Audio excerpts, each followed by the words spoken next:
great to be in the Lone Star State.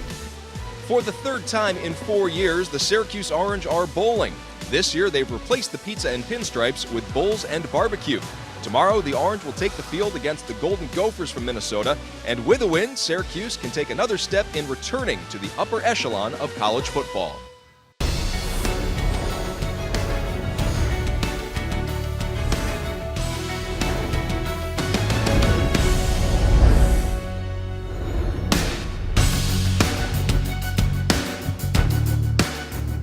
Hi everyone, I'm Brian Sandler. Mark Larson will join me in a bit back in Syracuse. Tomorrow, the scene here at Reliant Stadium will have an orange tint to it as the SU faithful make their pilgrimage to Houston to watch Syracuse and Minnesota match up in the Texas Bowl.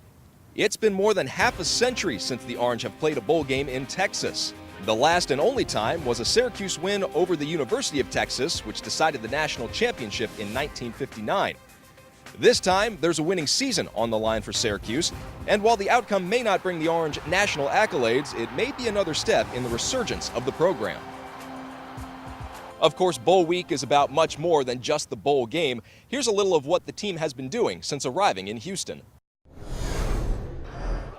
Just a few hours after arriving in Houston on Monday, Syracuse was already in game mode as it faced off with Minnesota in the Rodeo Bowl. You know, there was a little bit of trash talk going on, but that's what it's about. You know, it's fun.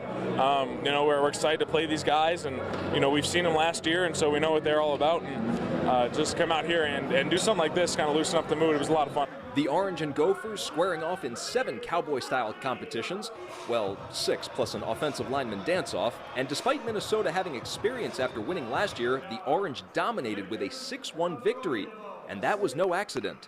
We actually stressed it during the week. Coach Schaaf even addressed it multiple times during team interviews, so we took it pretty serious, as you can see. Seriousness aside, it was, of course, fun in games, and results aside, the Orange had a lot of fun. I don't know if I could do that, but like I said, I thought Kirkland did a nice job. I mean, he tackled that damn thing. The rest of them just jumped on top of it. Positive vibes for everyone. They just had a good time, you know, not worrying about nothing, just having a good time as a team. In other words, it was a rootin' tootin' good time. How's that for Texan? Is that good enough? it was a chilly morning on Tuesday by Houston standards, only about 40 degrees when Syracuse took the field for practice. I thought it was going to be 70. I thought it was going to be 70 and, you know, palm trees and all types of nice stuff out here, but it's cool. We're used to it. But with a bowl win on the line, it wasn't hard for the Orange to get their blood pumping. Syracuse getting to work at Rice University Stadium, and with the game plan already well in place for their matchup with Minnesota, the team is just working on refinements this week. I've been in some situations where you get to a bowl game and it's like two-a-days all over again. You know, these kids, you know, you can get work done and you can be prepared well mentally and take care of them physically by doing it the right way. And to me, it's trying to balance up, you know, having a great time, but also working your butt off when you're out on the football field. It was not a typical Christmas for the Syracuse football team, on the road and mostly away from their families, but they made the most of it with each other. Different because I'm used to being home with my family, but I got my other family right here. I got my brothers right here, so we got each other back. Used to staying home, waking up, opening presents, and then going to my grandma's house to, you know, eat dinner. So be with these guys isn't that bad. Adding to the Christmas feel, an SU relative came to visit as former receiver and current Houston Texan Alec Lemon checked in on the Orange. You're on your own out here, so like Christmas, I don't really had anyone to spend it with, so I figured I'd come out here with my old team. Today, the Orange had a walkthrough at Reliant Stadium, a luncheon, and a trip to a local children's center. Now all that's left to do is kick off tomorrow. A lot of good experiences. It was a fun time. Hope we can just cap it up on Friday with that win. After playing their last two bowl games in the Bronx, the Orange enjoying some Lone Star hospitality and sunshine for that matter. Let's head back to Syracuse now where Mark Larson is standing by. Howdy, Mark. All right, partner, thank you kindly. We'll check back in with Brian down in Houston for more of the goings-on in Texas this week later in the show. When we come back, I'll sit down with Orange head coach Scott Schaefer and get his thoughts on what was a roller coaster ride of a season for the Orange football team. That's coming up next here on the Orange in Texas Bowl Preview Show. The Orange in Texas is sponsored by your local Toyota dealers. Check out Toyota's amazing full line of vehicles today. Toyota, let's go places.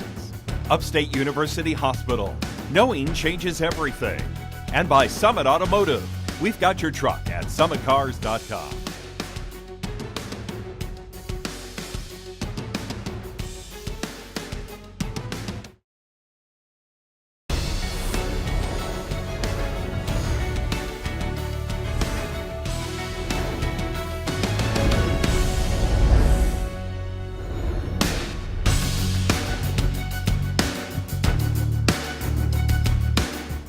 Welcome back to the Orange in Texas Bowl Preview Show. I'm Mark Larson. Coming into the season, there were plenty of questions to be answered. Head coach Doug Marrone had moved on to the NFL, and so had Ryan Nassib, one of the most prolific quarterbacks in school history.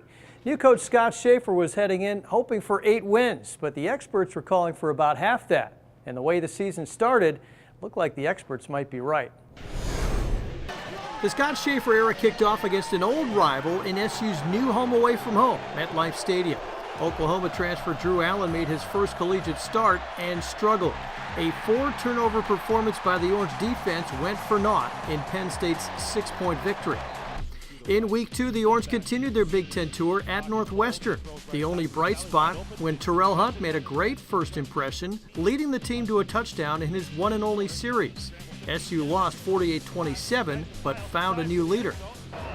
In week 3, FCS Wagner was welcome relief, as was Terrell Hunt, who took the wheel midway through the first quarter and guided the Orange to a 54-0 win, the largest margin of victory in 13 years, and the first win for Scott Schaefer. The following week, the Orange debuted their new blue helmets and blew out another overmatched team.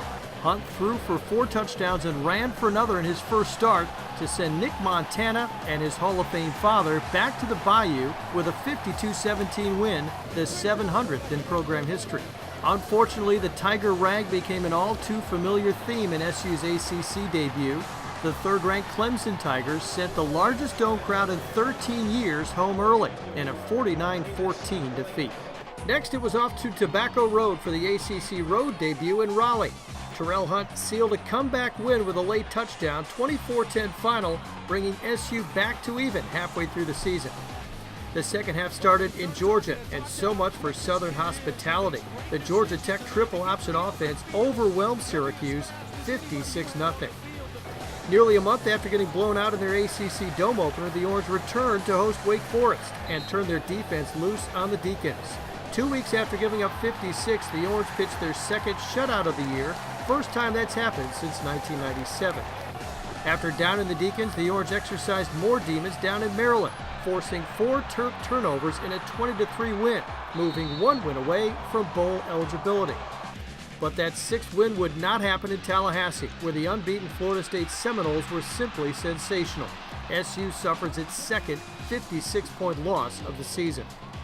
A couple old Big East rivals came to the Carrier Dome for the final 2 games of the regular season, and after suffering a heartbreaking 1-point loss to Pittsburgh, the Orange resiliency would be tested in the do-or-die season finale.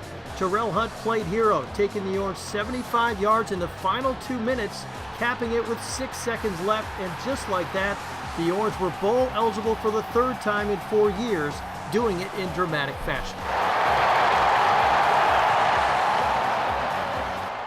Right now I'm joined by head coach Scott Schaefer. Coach, I know you don't have a lot of time to reflect, but when you look back at this season, when you're driving home from work, what are your thoughts about what this team's accomplished and what's left? Well, extremely pleased that we're going to go play in a bowl game against a well-coached Minnesota team. As I look at the season, I say, our goal going into it was to be playing in December or January, and we're doing that. Hats off to a great group of seniors, a group of kids that, as you know, I feel extremely proud of their character. They're good kids. They're going to go out and be successful in society.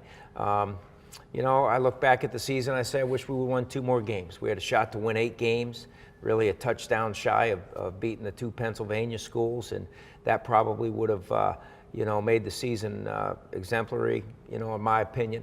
But we reached our goal. We finished 3rd in our division against the eventual national champion, I believe, in Florida State, and an extremely talented Clemson team. So we're not where we need to be, but we're still playing, and people still talking about Syracuse in December. So that's a good thing. And you had a lot of new things going on this year. Let's start with a new quarterback, Terrell Hunt. What have you seen out of him development-wise, and how much more can we expect from him next year? Well, I think Terrell's got he's got unbelievable character. He's a good athlete. He loves the game. The passion's something that you can't measure, and that's the one thing I do like about Terrell is I know he's going to work hard at it. Now, albeit, you know, we're going to have competition every single year here at every single position. So he'll never be anointed the starting quarterback without fighting to really earn that position every year. But right now, he's definitely in the driver's seat, and I feel comfortable with him driving that offense. He's an excitable kid that loves to play the game, and he plays it with you know, great effort and great attitude. And as long as he continues to progress forward, I think we're going to have a pretty doggone good player. What about you as a head coach? How have you developed? What kind of lessons have you learned in your first season running the show? Well, I've learned a lot of lessons, you know, throughout the course of the season. The one thing I know is it's everything I signed up for. It really is. No real curveballs, you know. I kick myself in the rump sometimes for some of the things that I can improve upon. You know, as I go back and watch the game. You know, time after time, I say maybe we would have been a little bit smarter to do a little bit more of this or a little bit less of that. You know, managing the clock, you know, I felt for the most part we were pretty good in that area, but there were a couple snafus where maybe I could have done a smarter job managing some situations. But for the most part, I'm just looking forward to, you know, trying to get victory number 7 and then going into this off season and being extremely critical of myself and then my staff and then my players as we move into our second year in the ACC. You talk about trying to get win number 7 against the Golden Gophers tomorrow night, and it's a Big Ten team. You grew up in Big Ten country. Sure. You're at a bowl game now as a head coach versus as an assistant. How are things different and challenging this week? Well, you know, we're excited to play Minnesota again. We felt like we left one on the field last year, 17-10. We were -4 in the turnover ratio. We had the ball inside the 10-yard line. Inside the 5-yard line and didn't come away with points early in the game. We started off the game with an interception with, you know, a good Minnesota team, but we gave them too many opportunities. So that's kind of been our creed going into this thing. Let's make them earn all the plays that they get, and let's make sure that we take care of that football.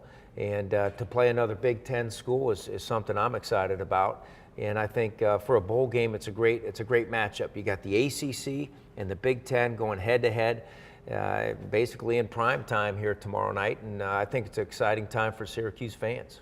You talk a lot about your athletes and your kids and how proud you are of them and what kind of people you want them to turn out to be. Is there a particular kind of kid you look for when you go out on the road recruiting, which you'll be doing, you know, right after the bowl game? Yeah, we actually talk about that quite often and have just recently. You know, the one thing that has to be in that, you know, in that player's makeup, in my opinion, is we want a kid of high character. We want a kid that understands, you know, that football is related to academics and vice versa. Now that sounds like coach talk, but it's the truth. The one thing I know is if we find a player that loves the game and is passionate about football, then we can lean on him to be more passionate about some of the things that maybe have to catch up in his life. And, you know, we go out, the first thing I like to ask a kid is, would you be playing football at a college that couldn't give you a scholarship if you were a Division III player like I was? And if he says, well, I don't know, coach, I got to get paid, then I walk out the door and find the next guy. You know, so the love of the game is extremely important to me, because then we have a commonality that we can work towards, because we do have passion in regards to the game, and that affects everything else. All right, Coach, thanks very much. Good luck against the Gophers tomorrow night. Thanks so much, Mark. All right, that's head coach Scott Schaefer. When we come back, we'll hear from some of the players that he's recruited and hear their thoughts on what lies ahead this week. That's next here on the Bowl Preview Show. The Orange in Texas is sponsored by Hyundai. Make the holidays shine even brighter now during Hyundai holidays. And by Geico. 15 minutes could save you 15% on car insurance. Visit geico.com or call 1-800-947-AUTO.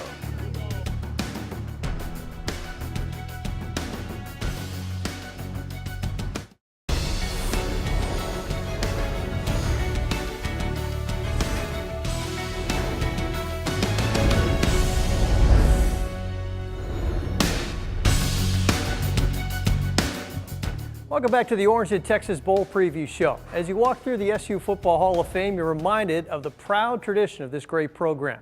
This year's senior class has been reminded of that every time they walk through here and look at the bowl trophies that have been collected. Senior tackle Jay Bromley's collected 2 of those at the Pinstripe Bowl, and as he suits up for his final game as an Orange, his career's come full circle. Get out of this season with a 7-6 record, you know, and only have, you know, one losing season under my belt, as you know, being here for 4 years would be a real big accomplishment, you know. So I just want to leave this this university as a winner, just like I came in.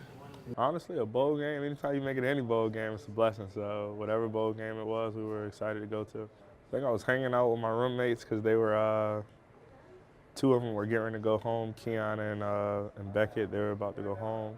So we were just hanging out at our apartment and we got the text and everybody celebrated and was happy about it.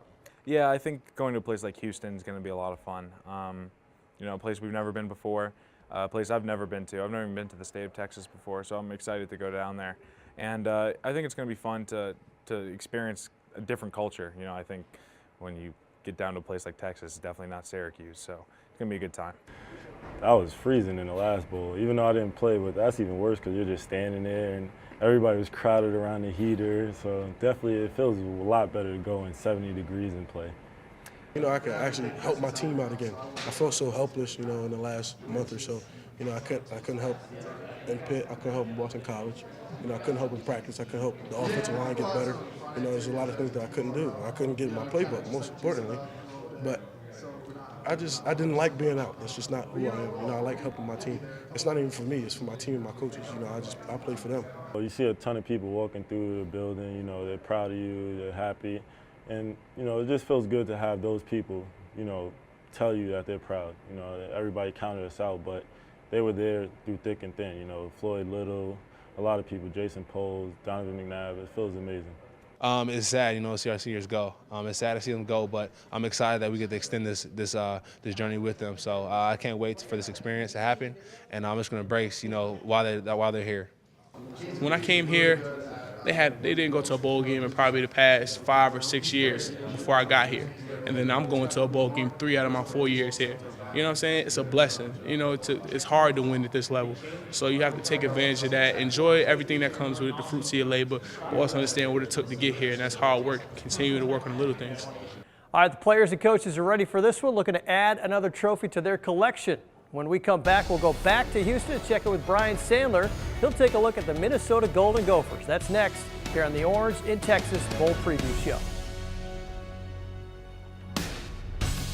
The Orange in Texas is sponsored by Honda. Start something special with a great deal on a Honda, now at your Honda dealer. Skinny Atlas Jewelry, located in Skinny Atlas and Fayetteville. And by the Bill Rapp Superstore. Make the smart choice. Shop the Bill Rapp Superstore.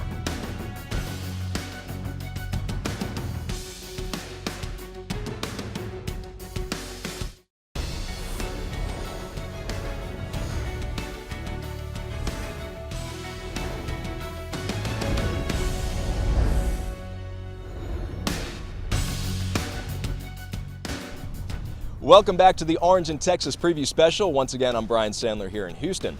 Minnesota played in last year's Texas Bowl and blew a 7-point lead with just 1:10 remaining, losing to Texas Tech 34-31. Now, not only are the Golden Gophers trying to avenge that defeat this year, they're going for only the second 9-win season in the last 108 years of their program's history. Syracuse and Minnesota very evenly matched. Their strengths are both running the ball and stopping the run, and even their interview comments are similar. They play hard. They're a tough team. They like to run the ball. We like to run the ball. So there's a lot of similarities. They put pressure on you. They're always putting pressure on you. That's their philosophy and run the ball. So we're very similar in what we're trying to do. The defense, they like to blitz a lot, and everybody knows our defense, you know, so definitely see a lot of each other and, you know, one another. Syracuse is a great defense. They do a lot of different things, and they do a lot of different looks, and you know, they do a lot of the same things that our defense does, so we can really get some live scrimmaging against our own defense and get some good looks in there. So I think we're doing a good job of preparing for that. The game plan's in, ready to go. Now it's just repetition. Winning comes down to the execution of what you do, and you get the repetition of what you do. Sometimes if you don't have the reps, you don't execute very well. and it really comes down to what you do over and over. We usually try to work on the tendencies that the teams have and practice the things they run the best. And then sometimes you kind of say, well, those trick plays we're not going to mess with. Days like this, late, in preparation, you get a chance to say, hey, look, they have done this. Maybe give them a few unbalanced looks that Minnesota's run a few times earlier in the year, and you have a little bit more time. The biggest thing is want to stay focused in on the things that has gotten us to this bowl game, both on offense, defense. I think offensively, when you have a little bit extra time, you do some things different. They'll do some things different. Defensively, they'll do some things different. I think that's part of the extra preparation. But he's got the same philosophy. It comes down to execution on both sides of the ball. Take what they give, be efficient on third down, protect the football. That'll be the key to the game.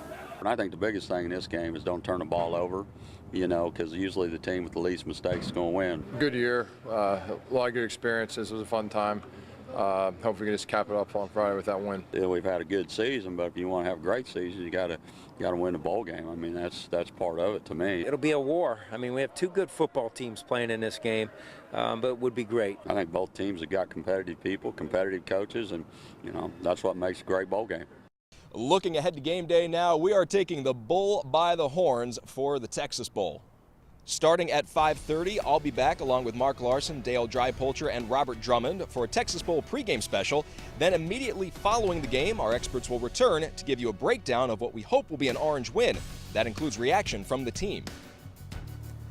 Minnesota leads the all-time series with Syracuse 3-1, including 2 wins in the past 4 years. The Orange hoping to break that skid tomorrow. From all of us here in Houston and those back in Syracuse, I'm Brian Sandler saying thank you so much for watching. This has been a presentation of Time Warner Cable Sports Channel.